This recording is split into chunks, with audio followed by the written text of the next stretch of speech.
upang magbigay po ng kanyang kauna-unahang mensahe bilang bagong kalihim ng kagawaran ng edukasyon, ating pong salubungin ng masigabong palakpakan, Senador Juan Edgardo Sonny Angara.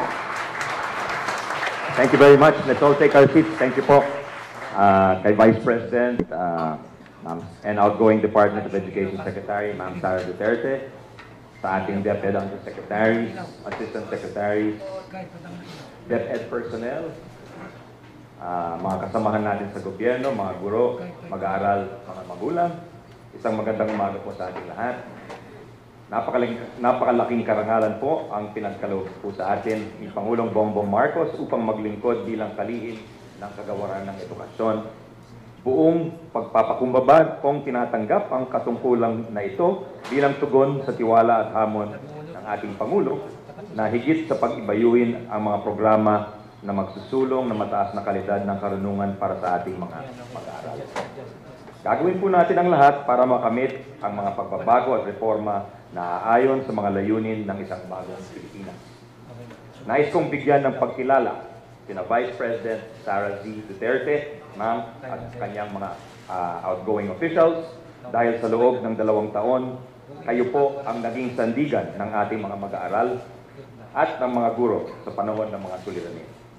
Maraming salamat sa inyong kooperasyon at tulong para sa maayos na transition. Thank you very much, ma'am. And thank you to your undersecretaries and assistant secretaries for meeting with our team during the transition, ma'am.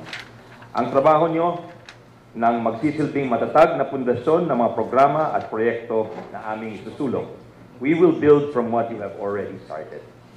Sa 2 dekada na tayo'y naging legislador, lagi tayong nakatuon sa reforma para sa edukasyon.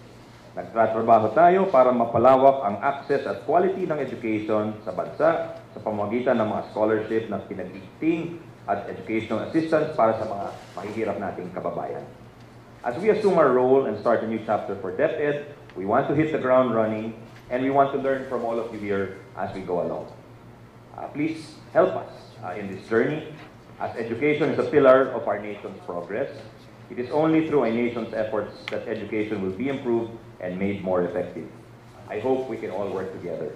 Sama-sama po tayong magtrabaho para sa ating mga minamahal na guro at para sa kabataang Pilipino. Sama-sama tayong magtulungan upang iangat ang antas ng edukasyon sa bansa patungo sa bagong Pilipinas. Maraming salamat po. Thank you, ma'am. Thank you. Thank you.